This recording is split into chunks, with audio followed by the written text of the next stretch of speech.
Good morning, geometry students. So this is Mr. Chen. So this one, it's sections 10.4, the continuation of chapter 10, Inscribed and Circumscribed Polygons. So objective for the lesson today, applying the relationship between opposite angles of an inscribed quadrilateral.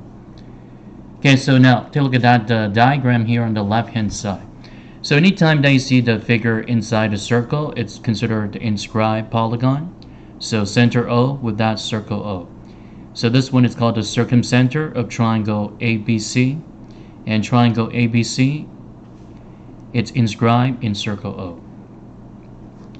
And then the figure surrounding the circle, so it's tangent with each line segment here. So this one is called the circumscribed polygon. So center O, it's called the incenter of polygon ABCD. So ABCD, it's circumscribed about circle O. So inscribed inside the circle, circumscribed surrounding, and also the line segments, they're all tangent to the points on the circle. Okay, so now to look at that, the next slide right here. So the new theorem, Theorem 93, 94. So there are a lot of theorems in geometry. So the other two important theorems, so then that'll be Theorem 93, 94. If a quadrilateral, it's inscribed in a circle, then its opposite angles are supplementary. So anytime they see that the quadrilateral, it's right inside the circle. Okay, so let me just illustrate the figure here. So we do have a circle. So inside the circle, we do have an inscribed quadrilateral. So anytime they see the inscribed quadrilateral inside a circle, so let's say this one is A, B, C, D.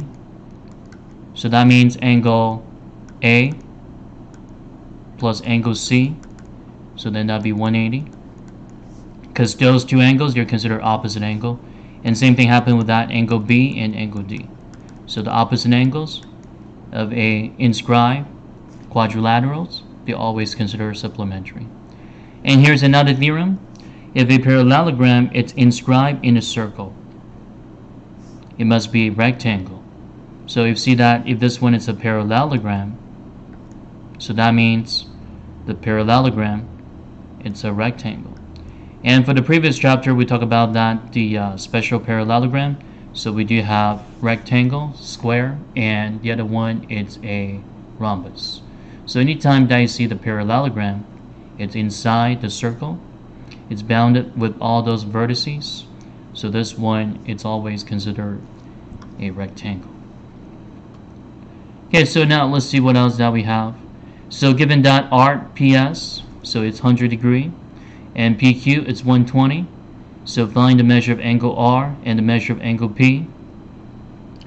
So one of the new formula that we have is that the inscribed angle. So anytime that you have an inscribed angle, so this one is always considered 1/2 times the measure of the intercepted arc. Okay, so if this one, let's say that we want to find out angle R. So angle R is being bounded with these two arcs right here, 120 degree, 100 degree. So angle R, so then that would be considered 1/2 times the measure of the intercepted arc. So then that would be 120 plus 100 degree. So 120 plus 100, then that would be 220. So half of 220, so it's 110 degrees. And then what about for the measure of angle P? In order to get the measure of angle P, since we do know that this one is a quadrilateral, so it's a quadrilateral PQSR inside the circle. So what we can do, we can use that one of the Theorem 93, supplementary angles. So the opposite angle, they're always considered supplementary. So it's 180 minus 110 degrees. So we got 70 degrees. So this one is actually pretty straightforward. And now what about for the other diagram? So again, it's an inscribed quadrilateral. So given that angle B is 120, RAD, so this one is 70 degrees. And we do know that BC, so BC, segment BC is parallel to segment EF. Okay, so parallel.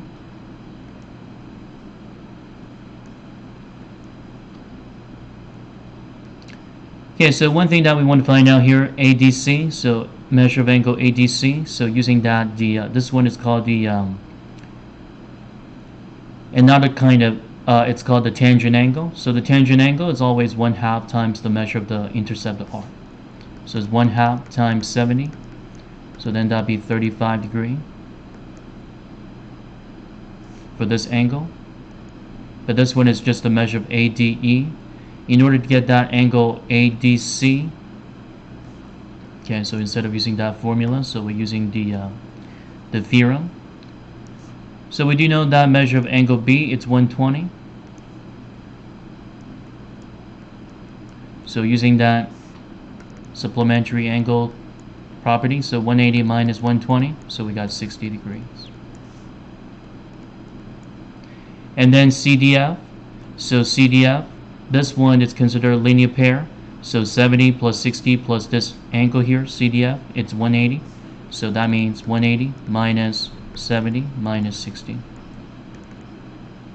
So it's the same as what? 180 minus 130, which is what? 50 degrees. And then in order to get that, the measure of angle C. So we do know that this angle here is 50 degrees. So that means this angle here, it got to be 50 degrees as well. The reason why that is because that segment BC is parallel to segment EF. Okay, so that means the alternate interior angle must be exactly the same. So CDF and BCD, those are considered the alternate interior angle. So this one got to be 65 degrees. Again, alternate interior angles. And then finally, the measure of angle A. So this one is considered 65 degrees. So subtract from 180. So 180 minus 65. Again, inscribed quadrilateral, the opposite angles, they're always considered supplementary. So 180 minus 65, so we do have 115 degrees. If you try to add all this up together, 120 plus 60 plus 115 plus 65, so this one, it's considered 360 degrees. And that's the measure of all the angles of the quadrilateral, 360 degrees. Okay, so now let's see what else that we have for the rest of this. So this one, given that trapezoid WXYZ, it's circumscribed about circle O, so it's outside the circle, so it's all tangent to the circle. Excuse me. XW is 16, and then YZ is 7. So you want to show that XW plus YZ equals XY plus WZ. So what I did here, so since we do know the segments, so XW, the length, 16, and then the other line segment here, YZ, so YZ, this one is considered 7. So what I have done here, I just separated out. So let's say that, let's give the point, so GW, it's B. So that means XG, then that'll be 16 minus B. Okay, so if this one is considered B, that means this line segment here, so let's say this one is WC, then that'll be B as well, because that is considered tangent, external tangent, so they're equal to each other. So this one is 7 minus A, because what I did here, I set up that this segment here, it's A, so YF, it's A, so that means the rest of the segment, FZ, is 7 minus A.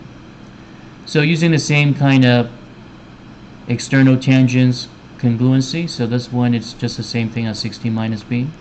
And then over here, if this one is A, this one is also considered A. So what you need to show right now is saying that XW plus YZ, so XW, which is what, 16, YZ, 7. So XY is considered the measure of the minor segment, the major segment, so using the segment addition postulate, so A plus 16 minus B. And then WZ, so WZ, which is B plus 7 minus A. So on the left hand side, you just want to evaluate it, so 23, combine them, and then the right hand side, combine the like terms. So A minus A cancels out, so negative B plus B cancels out, 16 plus 7, 23. So we're just showing that the formula. proving the new formula. So xw plus yz equals xy plus y plus wz. Okay, so now, and that's it for the video today. So any kind of questions that you have, you guys feel free just putting that on the comment bar on the YouTube channel, the one that I have for this video here. So thank you for watching it for the lesson today. So if you guys do like the lesson, please subscribe it, and I'll see you guys next week.